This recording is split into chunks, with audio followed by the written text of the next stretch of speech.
disciplinary e-journal, and it is amongst the one of the highest indexed legal journal, having major indexings at Hein Online and Manupatra. Recently, Jus Corpus Law Journal was featured in top 100 legal blogs in India by FeedSpot. So now I will be introducing you all to our guest speaker, Miss Pallavi Mahajan. Ma'am is a gender advocate working towards integrating a feminist lens in policy making and legislation through academic research and policy intervention and on field initiatives. Having worked with international organizations, state machinery, private sector organizations, civil societies, and think tanks, she has gained a multidimensional and collaborative perspective on the critical need for gender reforms. She is also the co founder of an intersectional feminist NGO, the Azaad Initiative, which works for the economic independence and social inclusion of underprivileged women in India. As the YP Foundation's and United Nations 2019 Gender Fellow, she worked closely with the marginalized societies gender community in India on diversity and inclusion at the workspace through policy making and activism. She is also a comprehensive sexuality education CSE trainer, having formulated and conducting CSE curriculums, initiatives, and projects for Indian Education Board. Furthermore, as a Global Goodwill Ambassador and a fellow at Indian Education Board, uh, and a fellow at the Royal Society of Arts, London, she has worked in collaboration with global organizations on the critical nature of gender mainstreaming projects and policies like the Asia Save Abortion Project, women rights legislation, leadership, training, and research initiatives. Currently, she is representing the UK as a youth board member in the United Nations Office of Human Rights Commission, OHCR, on a project dedicated to human rights education. Presently, she is reading her master's in gender and development at Institute of Development Studies, University of Sussex, um, focusing her research on confluence of gender in international relations, diplomacy, and policy making. Over to you, ma'am.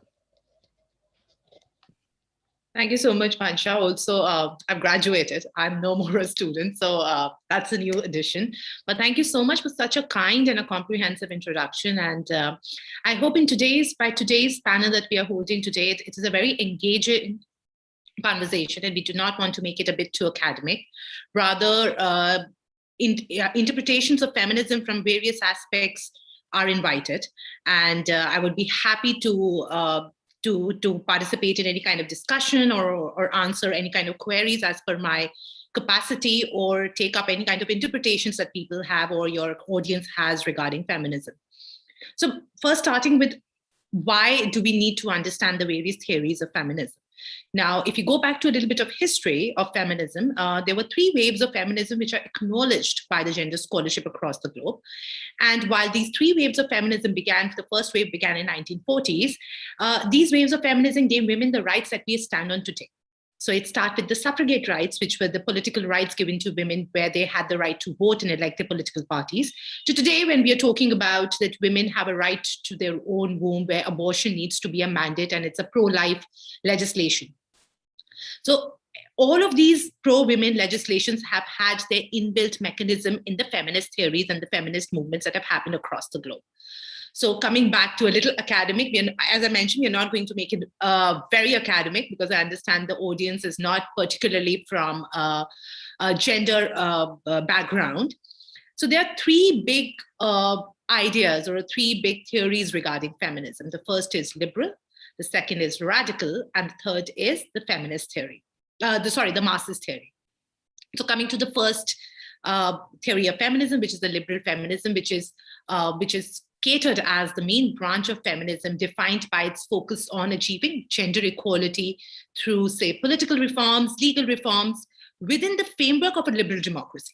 So how liberal feminism is defined, that the democracy needs to be liberal in its own being, and within the framework of a liberal democracy, liberal feminism as a trajectory exists. Furthermore, liberal feminism also places a great emphasis on the public world, laws, public institutions, education, and even working life of women, considering the denial of equal rights, be it at workforce or in the public sphere, in the urban spaces, as a condescending effect to equality movement. So liberal feminism basically talks about that in a world that we live in today, women have as similar rights to men as to any other gender. And these are the rights which are catered to equality of opportunity. So say, if we talk about whether women should be competing with men in guarding the country at the security forces at the borders, the contention is not that women are as equal or less or more physically equal to men. Here, the liberal feminism debates upon the equality of opportunity, that women needs to be given the opportunity to be able to defend their country at the borders, and whether they are physically capable or not, or more, that's another debate, and that depends upon meritocracy and capability. However, one of the greatest contentions which are put towards liberal feminism is that it also does not recognize the heterogeneous nature of feminist movements. So it puts women into one bracket. It does not address intersectionality. It does not put a question on capitalist movements, which are rather harnessing feminism and then putting them into one bracket. Now, coming to Marxist feminism, which obviously, as the name suggests, has its inception from the Marxist theory, which is Marxist theory is totally against the capitalist mode of nature of the world that we are living in. And Marxist feminism analyzes the ways in which women are either exploited or are subjugated to capitalism, and the individual ownership of a private property. Now, according to Marxist feminism or Marxist feminist, women liberation can only be achieved by dismantling the capitalist system in which they contend much of women's labor is uncompensated. So Marxist feminism basically realizes that women and their authority, or women or their need, or women or their standing in the world or in a society at large, cannot be dependent upon the capitalist modes of their recognition. Say how much money women are generating into the economy, or whether women are there contributing as equal participants in a board of directors in a private sector.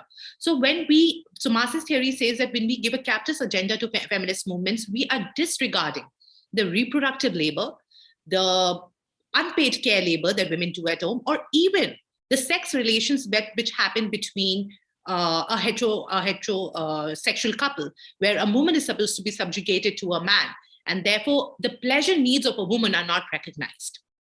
So that is Marxist feminism. Now, coming to cultural feminism, this has been a newbie in the understanding of various theories of feminism, where cultural feminism is the view that there is a female nature, that there is femaleness around feminist theories, and it rather blocks or categorizes women according to their heteronormative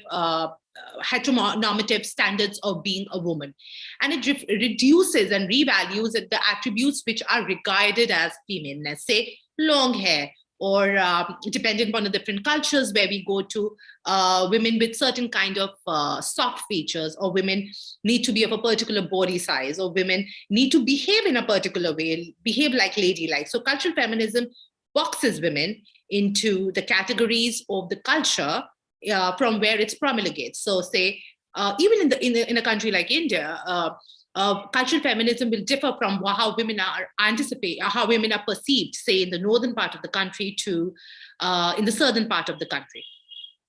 Now, coming to socialist feminism.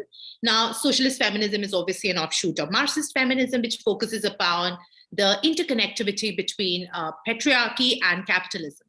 Now, social feminists argue that liberation can only be achieved by working to end both economic and social sources of women's oppression. So what are economic and social sources of women's oppression? Now, economic sources are the gender pay gap, or where women are boxed to do certain type of careers. Say, you will not find a lot of women getting into the sectors, say construction or STEM, or you will not have a lot of women which represent India in nuclear power. So we box women, that women can be great teachers, or women can be very good at, say, being designers, or any kind of aesthetics where altruistic purposes of women are recognized. And what are social oppressions, where we think that women can be subjugated to domestic labors at home, where the primary duty of a woman is to give birth to a child or to take care of the household members, be it as a wife, as a mother, as a daughter. So these are both social and economic oppressions, and socialist feminism debates that the only mode of having a gender equality movement is when we take a very stern step against any kind of social or economic oppressions that women go through. Now, social feminists, it's very interesting here to note that social feminism or feminists reject radical feminists' main claim that patriarchy is the only source of oppression. So we'll come to radical feminism, but I'm sure most of us are aware that radical feminism has its root cause in that everything around the world, oppression, subjugation, violence, violations, sexual and gender-based violence, the root cause of it is patriarchy and hegemonic dominance by the patriarch, which in most cases is a heterosexual man, and in the world, a heterosexual white man. So rather, secular socialist feminists assert that women are oppressed due to their financial dependence on men. So that is the main clause and the most main area of difference between socialist feminism, feminists and radical feminists, where radical feminists are focused more on patriarchy. Socialist feminists have more focus on financial dependence of women on men, because in most of the areas around the world, men are the breadwinners in the family. And even if women are the breadwinners in the family in certain areas, they do not have agency over their money. So it's always the patriarch at home who decides how the money is going to be spent in which areas, in which sectors, for whose pleasure. Similarly, women are subject to male dominance within capitalism due to an uneven balance in wealth. Now, even with law, you must have seen how property laws advanced in time, where karta of the family was very recently declared that a woman can also become a karta of the family, or in a Hindu undivided family, a woman, a married daughter would have the same rights over the ancestral property as the son of the family. So how did this subjugation happen? When it was realized that wealth happens to be a very critical part in any kind of gender equality movement. And here, obviously, I'm not saying that women need to be boxed into according to how much money or how much wealth they have accumulated over years. But if you look at the world, wealth and how much dominance of financial substance a woman has caters to how much a gender equality movement will start anticipating in the world. Furthermore, they're also seen as, they see economic dependence as a driving force of women's subjugation. Women are dependent upon men, not just because for money, but also to activate their choice, right? For the mobility. If a woman does not have her own earned money and agency over money, even if she's staying with the perpetrator who violates her, be it via husband or any kind of a patriarch at home, she'll not be able to access the courts, or she will not be able to move outside the house, or she will not be able to have a mobile phone, a cell phone, to be able to call the executive machinery, which could impart certain kind of justice to any kind of violations that have happened. So that is why socialist feminists have focused on economic liberation. Furthermore, socialist feminists attempted to integrate the fight for women liberation with the struggle against other oppressive systems based upon race, class, caste, culture, etc. So in India, you must have seen that while we have a mainstream feminist movement, we also have a Dalit feminist movement. So a socialist feminism also believes that only when a gender equality, when sources of gender equality are established in the world at large, we will be able to have a trickle down of effect of equality in other areas of oppression, say caste, class, culture, religion, color, and all these areas. But the criticism which is hailed against socialist feminism is that it only refers to elite women or privileged women. So it does not take into consideration the socio-economic backgrounds that women come through, the intersectionality that women come through, also the kind of resources that are available to women according to various geographies, religion, caste, culture, color that women belong to. Now, going to radical feminist, the most talked about theory of feminism, also the main source of gender equality movement. Also, I feel that before we talk about radical feminism, there is also a lot of myth around radical feminism. More so, I think the general mob will be of a perceived notion that radical feminists are these bra-burning, angry women on the road who hate men and think that every kind of subjugation that any kind of equality means establishment of matriarchy over patriarchy, which is actually a myth. Even when you talk about, I'm not saying that radical feminism is the only source of, or the only correct path of feminist theories established over years, but radical feminists always have established equality. And for equality, they have believed that systems like gender quota systems or representation, the mandatory representations of women in decision-making systems is mandatory, because we cannot talk about meritocracy until and unless there is equality of representation. So radical feminists view fundamentally that patriarchy, which is dominance of the heteronormative dominance of man in all kind of decision-making sectors or public and urban space, is the source of oppression or subjugation of women. Furthermore, radical feminists also seek to abolish the patriarchy as the only frontline struggle to liberate everyone from the unjust society. This struggle includes opposing sexual objectification of women. I remember back in time when I was working in PepsiCo, we were working on ASCII code. It's called, I am not too sure about the full form of ASCII, but it had something to do with advertising and sexual conduct. How do you present women on these ads and on these, all these songs and movies, and it basically is around sexual objectification of women. Yeah. And at that time, there was this one ad of, I'm forgetting the name of the beverage again, but Katrina Kaif would have a drop of, I don't know, slice or some orange. I think it was slice or something, and it was like, it was a very objective, it was sexually objectification of a woman. And there was a lot of hue and cry around it, that even if you have to sell, say, a 12 INR beverage, the only source by which you think that the sales of a particular beverage will go high is by objectification of women. Yeah. So the radical feminists are heavily against sexual objectification of women, which also means that it has been because of the constant fight that radical feminists have had across the globe, that we have such strict laws against violation, specifically against rape or molestation or domestic violence. Furthermore, one of the trickle-down effects of radical feminism that have happened to the first wave of feminism was the CEDAW, which is the Convention of Elimination of All Kind of Violence Against Women. It's an international mandate by the United Nations, and also other mandates like Elimination of Violence Against Women, EVAW, and Sexual and Gender-Based Violence. And specifically, now that I'm sure most of our audience is aware, that one of the very interesting and rather, interesting is the wrong word to use, but rather very something to observe and something to meditate on was that one of the greatest downfall of the pandemic was the shadow pandemic. That amidst the growing pandemic, we saw an uprise of a lot of cases of violence against women, be it being intimate partner violence or sexual and gender-based violence.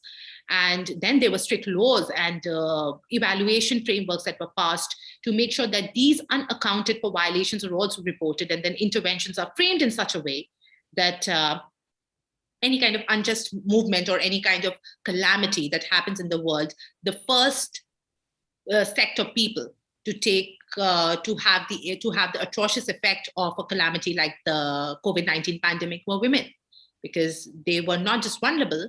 In most of the times, they did not even have the resources to access justice systems. Now, coming to the newest wave of theory of feminism, which is the eco-feminism. I'm sure after COP, which happened in Glasgow about a month back, any kind of environment liberation, any kind of environment activism is very slyly put as a key deliverable area of women. Why? Is because women and nature are defined as two sides of the same coin, because both are caretakers, both are altruistic. And therefore, women are put on the front line of the environment and climate debate. Now, from Greta to the other people that have been coming on the COP, or even to the heads of the government who talk about environment, are basically women. Is why? Is because we are boxing again women into becoming altruistic, into saviors of the earth, into being mother earths. And that is the new wave of feminism, which is called the Eco-Feminism. Another example of it, which we as Indians are very aware of and should be aware of, is actually the Chipko movement, which happened, if I remember, happened somewhere in the 1970s, which was when indigenous women hugged and clinged to trees before they could be cut or deforested for urban development. One of the downfall of ecofeminism is that because women are kept as the frontliners, they also take the brunt of any kind of climate disasters that happen across the globe. And because other genders are not at the front lines, they take the trickle-down effect of the interventions. The one to take the brunt are the women, and the one to take the benefits of the intervention are the other genders. And also, it also means boxing women. What if a woman is not as altruistic as the other women? Why are we supposed to box women as mothers of who are there to protect the earth, or who will be there to provide any kind of liberation to the world at large? And another very important example of it is obviously the Green Belt movement that happened in Kenya. Again, the frontliners were women, and the trickle-down effect was on the other genders. And therefore, one of the most important debates that happened during COP was that gender inequality and climate disasters, and any kind of disaster that happen across the globe, have a very strong and a detrimental effect on women. And therefore, certain intervention techniques need to be completely focused not on the homogeneous nature of the people that it affects, but specifically on women and children. Now, coming to the next, which is global feminism. It's a feminist theory which is closely aligned with the post-colonial theory, or the post-colonial feminism, where it has been established that the forward movement towards women's rights could only be on the global front. So the effects of it are the transnational movements, say in the recent times, the Me Too movement, how Me Too movement, which honestly actually started in the US by an African Black woman, but only gained premise when a Hollywood actress tweeted for the first time that she was sexually violated while she was at work. These kind of global feminist movements then have a trickle-down effect in the other democracies, which are more patriarchal than the others, say, definitely our democracy, our Indian subcontinent. And but while this is an attribute of global feminism, that it brings the world together when a feminist liberation movement is being talked about, it also means that we do not understand the needs of women who belong to particular geographies, and we categorize women in a homogeneous nature. So say, while we talk about Me Too movements, we particularly wouldn't talk about Me Too movement which affect the Dalit women, or which affect women who are underprivileged, both in the form of economic resources and social standing. Now we come to three, I think, the theories of feminism, which might be a little difficult, but they're very interesting, which is neoliberalism, post-structuralism, and postmodern. Definitely something that while I was in school, while I was studying feminist theories, these were something which, to absolutely put me on the bonkers side, that what are we talking about? But very interesting theories to at least reckon to.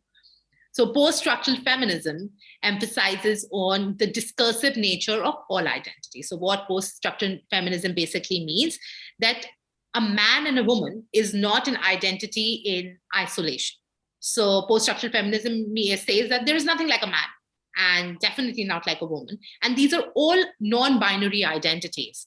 Small example of it would be, say in India, if you talk about how do you define a woman? A woman is somebody who has certain physical characteristics, and then is supposed to be kind and nice and respectful, and listens to everybody, sits in a particular way, is well versed with the domestic chores, gets married by a particular time, definitely wants kids.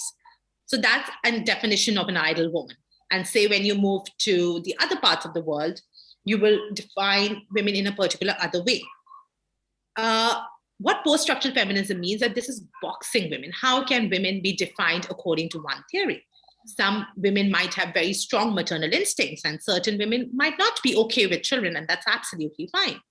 Certain women definitely want to get married and think that they could be a great contribution to any kind of matrimony, and certain women are okay with, I do not need a partner in life. And similarly, when it comes to sexuality, some women might be sexually very active and would have different requirements, and certain women are asexual. They do not are enticed by sex as an act. So that's what the post-structural feminism talks about.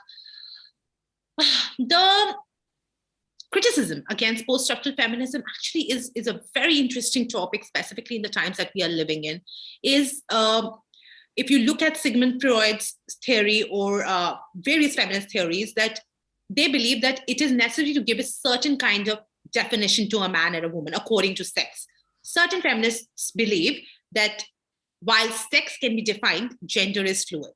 But over the years, we have realized, and we have started looking at gender scholarship, that both sex and gender are non-fluid in nature, and they cannot be a particular definition to sex and gender. Particularly why is because with the rise of the transgender movement across the globe, it has also been recognized that one is not born as a woman, one becomes a woman. So even if I'm of a transgender identity, I would be, and if I recognize myself as a woman, despite whatever sex I carry, I am a woman, because that is what I identify myself as. But just for debate and just for any gender scholarship, because I personally believe that any kind of gender scholarship or any kind of academia, it's very important to debate on anything that is established. There are also feminists that believe that to have a structural world, we will have to give certain kind of a broad definition to a man or a woman, which obviously is being debated upon. Now we come to new liberal feminism. This feminism has its roots in gender equality, and it is increasingly entangled with the new liberalist theory, which mobilizes that feminism, to advance feminism, women need to have a political representation. And while they need to have a political representation, they cannot be catered to a market value. So say new liberal feminism might acknowledge that there are gender wage caps, that there is lack of representation in politics, or even as a matter of fact, at the Supreme Court of India or the senior councils in the courts, you have lack of representation of women. But the solution that neoliberalism poses, it's that only when there's a structural and economical change, this phenomena will become gender equal. For example, so incessantly when you entice women to accept full responsibility of their own well-being, say, specifically, I mean, I can take an example of law schools, that it becomes very toxic, where we talk about, no, women need to compete with men. No, women need to go step, women need to do thrice the hard work of men, because already there is an established hegemony in the society. Or women need to pull in extra hours or work at unorderly hours, despite the fact that that any kind of city, any kind of society does not give that kind of security or safety to women to travel at orderly hours.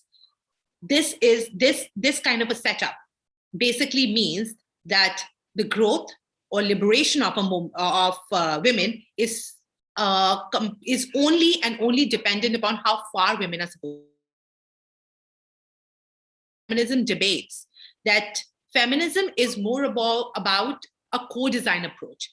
It's not only that women need feminism, it's also that men require feminism. It's so as a society we require feminism. And rather than boxing women to fit to an already established toxic, hegemonic, heteronormative dominant society, it is important that we rather unpack that society to understand that why are we making our women work extra hard to fit into a fabric which is already toxic to the very nature of gender being fluid.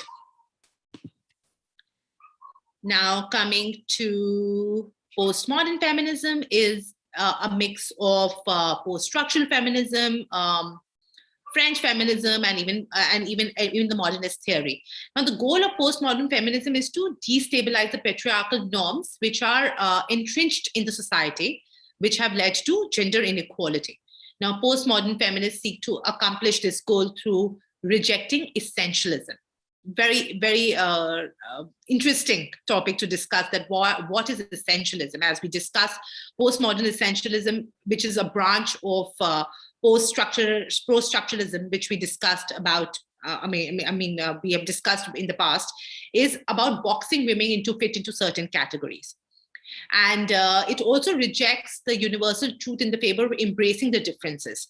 Like, women can dress up in a particular way. Across the globe, you will find now even the dressing styles are becoming gender fluid. We will find Ranveer Singh wearing those skirts and nobody objects to it now, is because you cannot categorize clothing as to, oh, this is for a man and this is for a woman.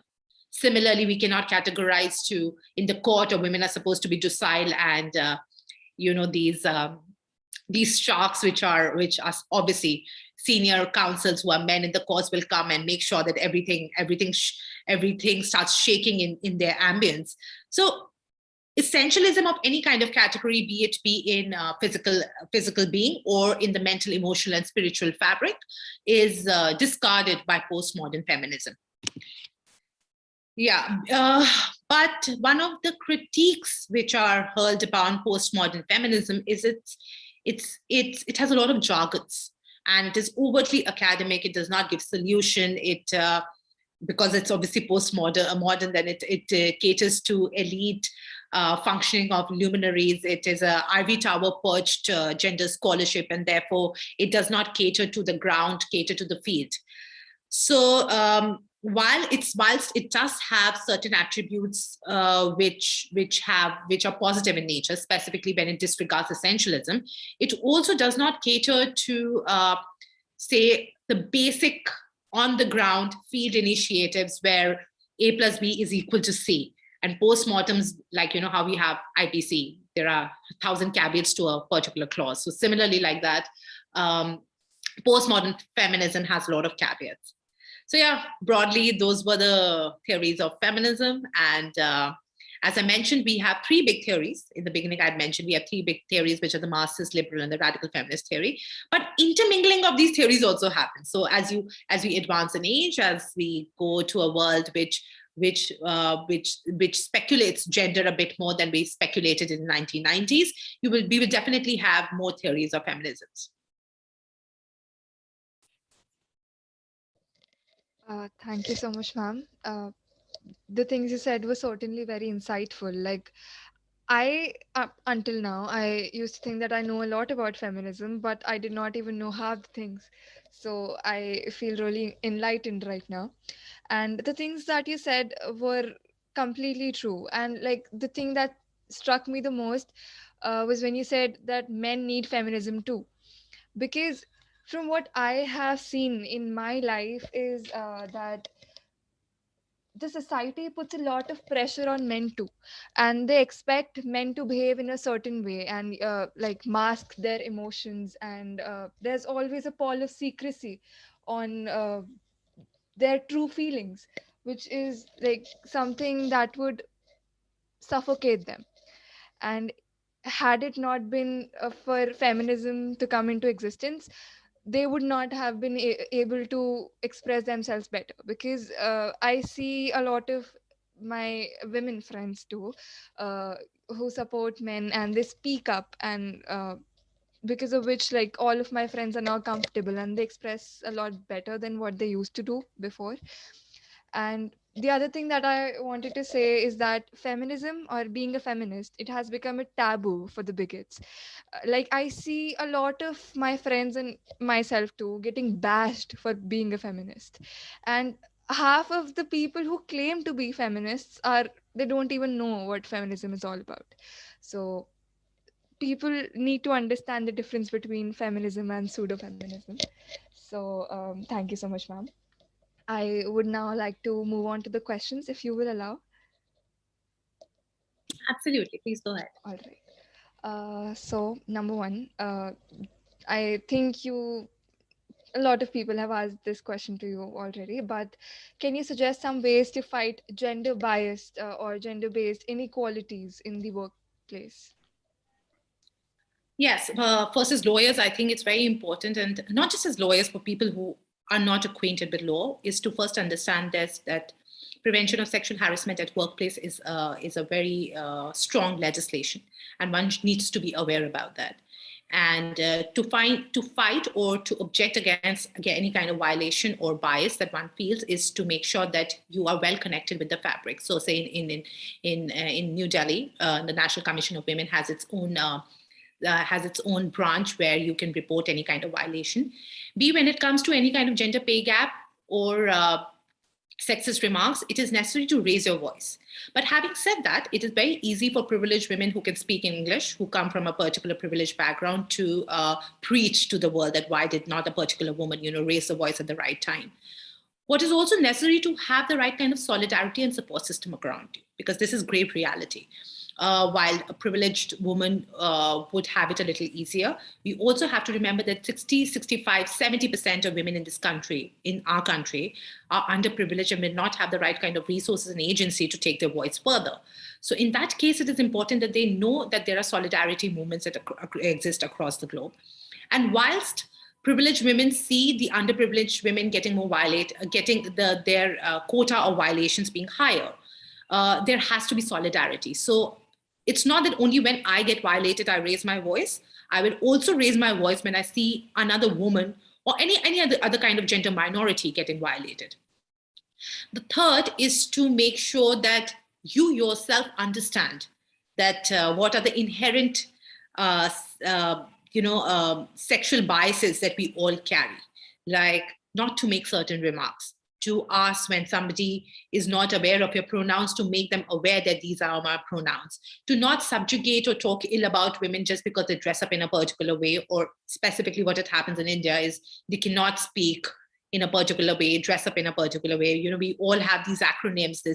It's ghastly when we have acronyms against women, or if they have different kind of lifestyles. We need to stop using or marking women according to the lifestyle that they consciously and with consent have adopted. So I think these are the three areas that we can work on. Thank you so much, ma'am. The next question is there have been countrywide movements to establish feminism since the 17th and the 18th century. Do you think something huge of that scale can happen in our contemporary world? Of course, I think the Me Too movement across the globe was a grave answer to what happens when women get together. And even today, when, one of the most progressive legislation that I've seen across the globe on abortion laws is in India. The medical termination of pregnancy. How did the law come to be? Is because of solidarity movements across the globe, from private sector to civil society to think tanks to academia, when women got together to debate and to raise their voice that abortion is a pro-life legislation. So it definitely happens. And what is required is hope, is to not give it up. And I understand that throughout the globe, there are so many kind of idiocracies that are existing, inequality. We have anarchy governments across the globe. We are in a world where a dog is a dog, but that doesn't mean we put gender on the back burner. And that has been the biggest debate of the post-COVID world, that when now economies start to recover, we will make sure that gender is not harnessed to the backbench. And therefore now you have a lot of debate and a lot of deliberation on international feminist theory, on international foreign theory, where feminist foreign relations are being assessed as the way economies recover better, and feminist angles say in bilateral treaties, in aid, in understanding how two countries will function better for in their different respects. We need to attach the feminist angle in that. So those movements can exist, and rather they are existing. I mean, if not in the wide national fabric, in small fabrics across the globe, in small villages and cities and towns, these kind of movements are existing, and they will only gain momentum with time, when solidarity from the other sectors and domains harnesses them. Right. So, like the 17th and the 18th century, it prevalently dealt with the Western world, I would say. So, do you think any such thing can happen in our country too? Because from what I am seeing, it seems a little too far fetched. Because the second a woman starts expressing her opinions, she gets shunned down immediately, either by her friends or her colleagues or even the family sometimes. Like they're not too supportive. And the women, like the older women, uh, they were trained, they were brought up in a certain way, in a certain lifestyle, that they started believing that this is the way everything is supposed to be. They have started accepting the abuse, that they're ready to take it. So when someone raises the voice against something that's happening wrong, I see a lot of women criticizing that person. So do you think it can happen in India too?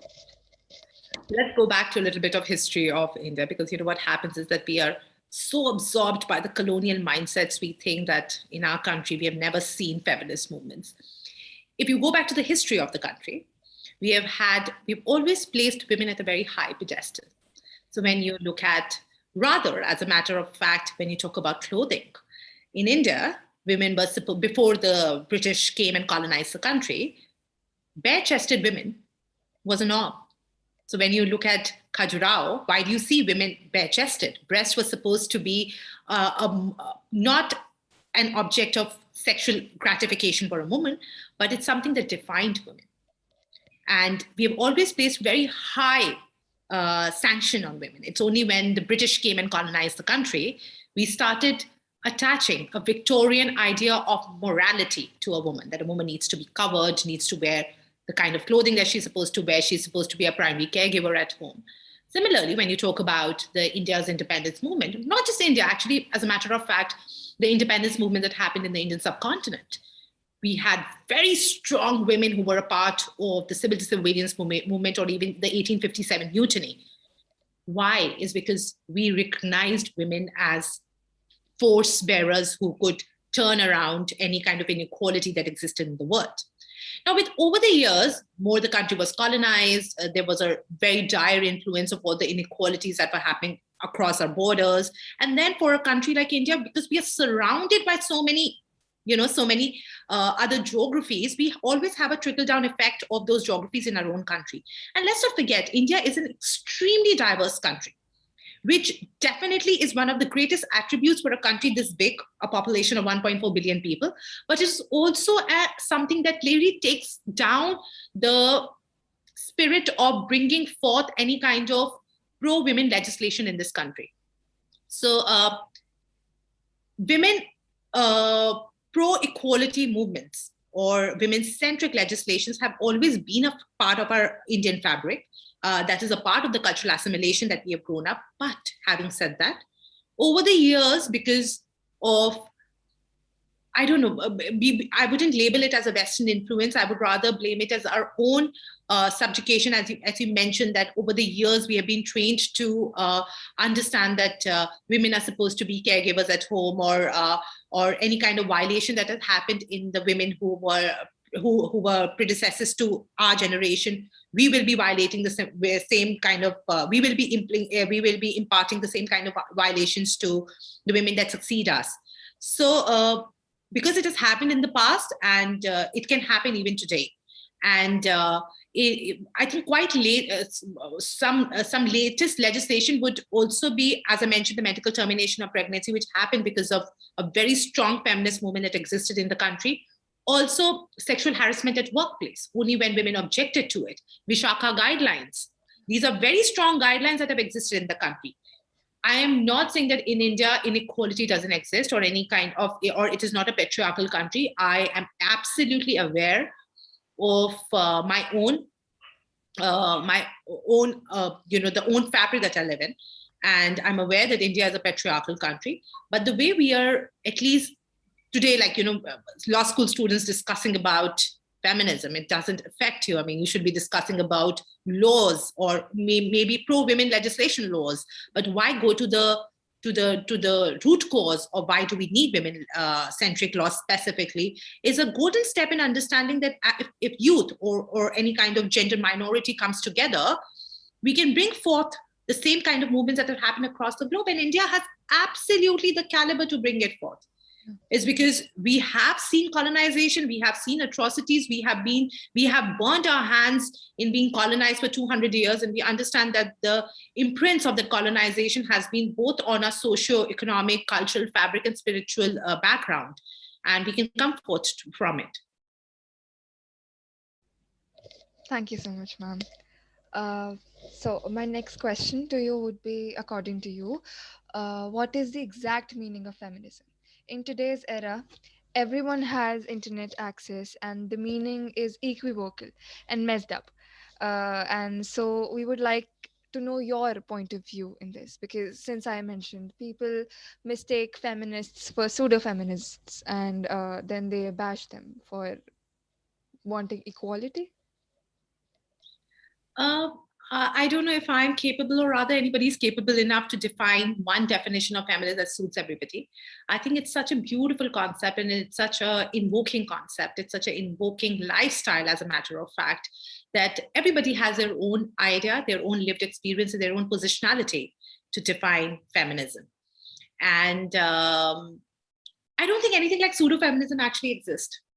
Like any other ideology, let's not attach a holier than thou concept to feminism. Like any other ideology, like left wingers, right wingers, centric political ideology, every ideology has its own fallouts. Similarly, feminism would also have its fallouts.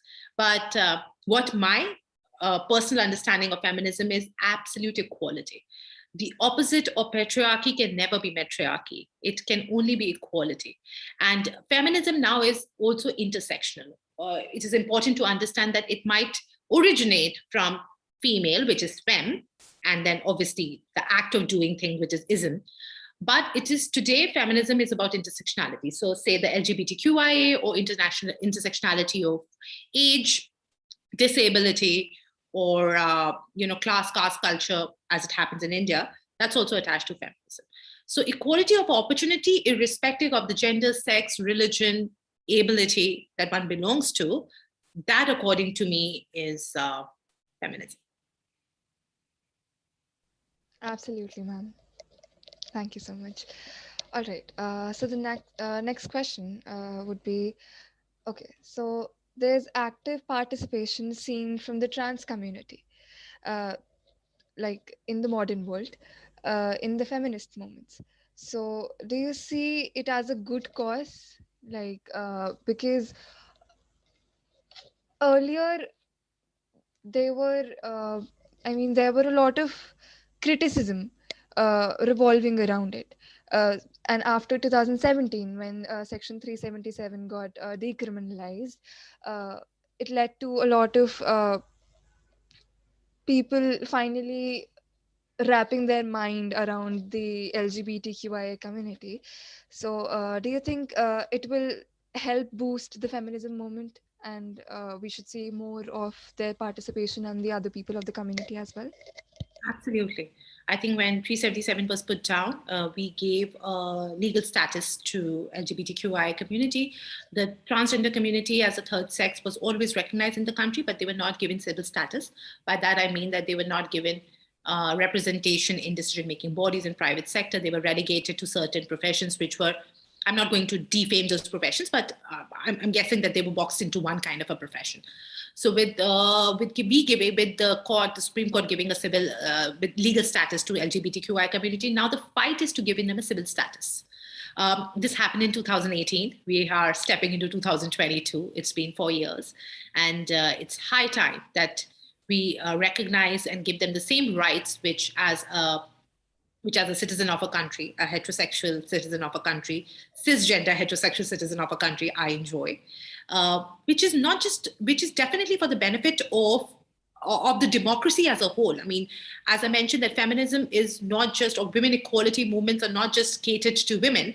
Similarly, the rights of the LGBTQI community are not just going to benefit the LGBTQI community, but are going to make our economy, our culture, our socio-cultural background, our political, social and cultural fabric a little more embracing and inclusive, which means that if you go into tangibles, We will be able to tap on the pink dollar economy. Every year, India, I think, loses about 1.8% of its GDP just because we do not recognize or give civil status to LGBTQI community. Similarly, there will be more participation, as you mentioned, by people in the various sectors of the country, and they will be able to come out and practice the professions, the ideologies that they want to practice without veiling themselves under the veils of sexuality. And we are actually anticipating one of the councils to become the judge of the Delhi High Court, who is out as a gay person. So I think that's a fantastic move in recognizing that while legal status was great, but we are way past the debate. It's been 4 years, and they have to be acknowledged as rightful citizens of the country, rather than just giving them one candy to Right. relish on. Right, because recently even the Supreme Court had held a discussion about giving more representation to the queer people. So it is absolutely necessary. And as a queer person myself, I feel more accepted. Like I feel like I won't be under a lot of threat if I tell my identity to other people, because earlier it Absolutely. used to be, yeah, earlier it was like, had I been a cisgender person and a straight person, so I could have gotten probably less than men, but enough representation myself. But it just keeps on going back and back the more you talk about your real identity here. So okay, the next question. um, so ma'am, what got, according to you, led to a sudden rise up for the evolution of feminism movement around the world and as well as in India? Definitely. See, I owe it personally, also owe it a lot to the first wave of feminism. The indigenous community, the colored women, both the brown and the black women, got down together to fight against any kind of fruit supremacy that was established. Now, having said that, I'm obviously not against the white women. I have great friends who are white and who are very strong feminists. But it was the brown and the black women. It was the indigenous community which got down to their knees into the dirty pool of asking for suffragette rights, for asking for political representation, for even bringing into the focus that you cannot sexually objectify us, you cannot box us. So that has been one of the key areas and key people who have led to advancement of feminist movement. And the second is definitely our civil society and our local movements that happen in the panchayats, that happen in the small villages, that happen when a family in a village decides that they are not going to terminate a pregnancy just because it's a girl child.